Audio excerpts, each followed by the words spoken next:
Do we have a future as artists? I've been asking myself this question quite a lot recently, and I know that you've asked it of yourself sometimes too. I'm asking it because it relates to the huge wave of automation which is approaching the world of work. In the case of us artists, it's not so much robots in the physical sense which are the threat, but rather autonomous software, apps and programs which do what we do but better or faster. Do you believe that the day will come when someone who wants to advertise their product, for example, instead of employing an artist, will simply describe what they're looking for in an app on their phone and in seconds they'll get what they want?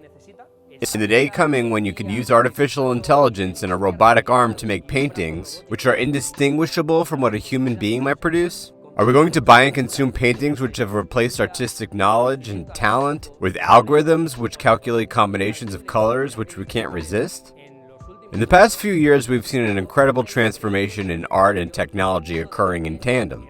From seeing video games which were as basic as a handful of pixels, we've moved to experiences which are so immersive that they come close to reality or replace it altogether. We've seen how a simple app could do work which in the past would have taken an artist whole days or weeks. Digital art has evolved so far that it's really hard to distinguish it from the traditional. In the past few years, the pandemic forced companies to incorporate technological changes in a really sudden way. The change, which was always going to come, should have happened little by little and much less traumatically, but instead it happened practically overnight, catching the whole world off guard. Now there's no going back, and this wheel of radical change, which will involve nothing less than a new fifth industrial revolution, has been put in motion and it's not going to stop. To give you an idea, the World Economic Forum predicts that 85 million jobs will be lost to robotization and automation, not in the coming centuries, but before 2025. That's the bad news.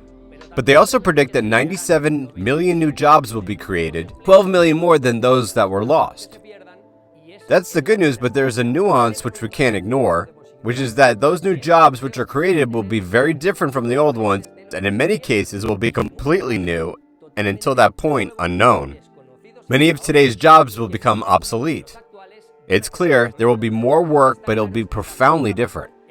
The problem for us and our governments isn't scarcity, but rather forecasting. Years ago, no one could have predicted the number of jobs which the internet and cell phones would create, and yet here they are, the sectors which create the most work by a long way.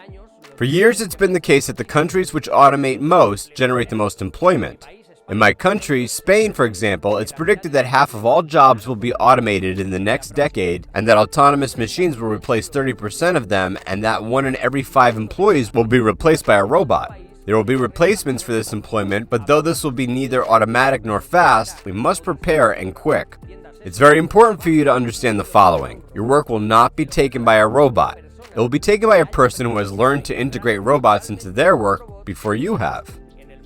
In the art world, too, we have witnessed profound changes which often force us to reinvent ourselves. For years, digital drawing programs have allowed us, for example, to position a model in 3D so that you can trace a pose if a particular one isn't working for you, or if you have no idea how to draw. You can arrange one or various light points, color it with textures, and add a photograph for the background. Then you could impose digital filters which will be able to transform the result into a drawing which is hard to distinguish from an analog one. Years ago, a character created for films using special effects was created by artists who would create a model or put an actor in makeup. Later, those artists had to learn how to do that in 3D rather than with clay, but it took weeks in working in a full team. Today, we could create a digital likeness exactly like the real person in a few seconds using a single photo, and this capability is still evolving. With all that's approaching, the vanishing of many jobs, accelerating robotization and automation, and this fifth new industrial revolution taking the world by storm, you have to ask yourself, how easily could your work be automated? Could you be replaced by a machine or by a piece of software? And you'll be asking yourself, should I worry? Should I be pessimistic about the future? What should I learn or get better at in order to have opportunities in this new labor market? Now, although it might seem like a scam from a self-help book, you need to work on and improve what a machine can't do, the things which, at least for the moment, makes you human. What will be rewarded and not only not replaced, but actually become more in demand are soft skills, intuition, empathy, the ability to learn and adapt, teamwork, and creativity. This is where you as an artist come in. There's no doubt that many jobs in the art world will be replaced by incredible applications, but that's nothing new, and it's happened before, for example, when photography was invented.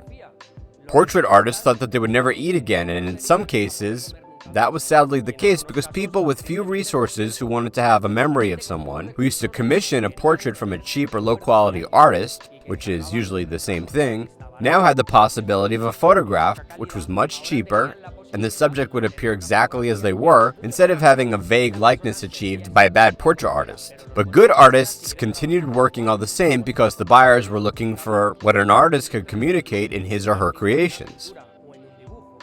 This change only separated out the good artists from the mediocre ones, or those who didn't know how to adapt. But it didn't mean ruin necessarily, because many portrait artists simply moved on to photography. Some who can't distinguish themselves in painting did manage to do so in this new field, creating a new art form which had just been born as a new technology of the time.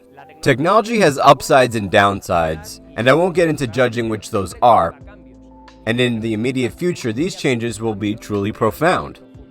However, it will bring huge opportunities, especially for us artists and creatives. Yesterday, in order to build the headquarters of a company, the work of architects, builders, and decorators would be required. Tomorrow, not in every case, but certainly in many, it will be the job of designers of 3D models and a concept artist because offices will be virtual. This is what the future is bringing us. Obviously, architects and builders will continue making buildings. We have to live someplace after all, but there will be less work, and those who can't or won't see this in time will run into trouble. But there will always be many people who are able to see the vast opportunity which presents itself to them, and they will begin to create virtual architecture which will be more accessible and more creative because it won't be subject to the laws of physics. As I said at the start, the architecture is just one example. More and more jobs will rely on skills which machines can't replicate. It will be less your technical skills and more your human skills which will earn you your livelihood. Machines can handle calculations. Nowadays, the processor in a cheap cell phone can, in a matter of seconds, calculate the structure of a building and how to make it so it doesn't fall, but a machine can't make an architectural space which moves and excites you. Creativity will come to have a financial importance because if the meeting room of a building becomes something virtual, so that your Japanese partners don't have to travel constantly and can spend more time with their kids, if physical restrictions no longer exist, why not put windows looking out into the bottom of the ocean? And having said that, why not invent a new species of marine life to make it unique? Why not have the walls decorated with digital artworks, or traditional artworks digitized? And all of it guaranteeing its originality and authenticity through non-fungible tokens, NFTs, which no one else can possess. So you could be in charge of creating all of this. By the way, if you're enjoying this video, please click that like button now and subscribe. The immediate future will be a great filter, but not just of good creators from bad creators, but rather those who can adapt in time and those who can't. If a machine could learn to do your job, you shouldn't try to compete or be better than that machine because you won't manage it. You have to try to differentiate yourself from the machine, beating it at what it can't do. No one can make a product as perfectly as a machine can. But a machine can't take advantage of the beauty that each thing it makes is unique and unrepeatable precisely because it isn't perfect. The art will be more of the artist than before, and the key will not be so much the results as the value added. Variation will be rewarded, and the magic of the process, the singularity and the personality that can be reflected in your artworks. More and more often, people will be buying your stuff not because of what you have managed to make, but because why you've made it. As is already happening, there will be new opportunities for transmitting what you know on social media, as I do myself. It will be more and more easy to share content and to create interpersonal connections. When someone buys an object at an auction, because it belongs to a famous person that they admire, for a disproportionate price, way higher than the value of the object in and of itself, they do it because of the connection that object has to that person. They are searching for that human link. More and more artists will film the creative process of their work, not only to prove that it's an object made by a human and not a machine, but also to connect even more the process with that artwork, to emphasize the human element of that creation. Intermediaries will be bypassed more and more often. Now it's possible to publish a book, a comic, an illustrated calendar, or a drawing course by yourself without too many complications. This is what I myself live off of. There are many other authors, and their number is increasing, who earn their living by self-publishing, and maybe they don't earn as much money as they would if they went through a great publisher, but nor do they depend on not being rejected by that publisher, something which happens in the vast majority of cases. It's always better to earn only a little on your own than not to live off your passion, hoping that one day someone might decide that you are sellable enough, not for yourself, but for a company which will thrive at the expense of your talent.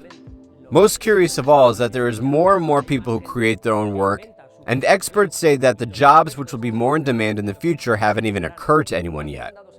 That is a huge opportunity for those of us who know how to create. It's possible that there will be a great filtering, and that many artists will disappear or will have to switch to doing something else. But art that has real value, not bananas stuck on canvases, will continue to have a worth of a human being. Are you prepared for the future? Let me know in the comments.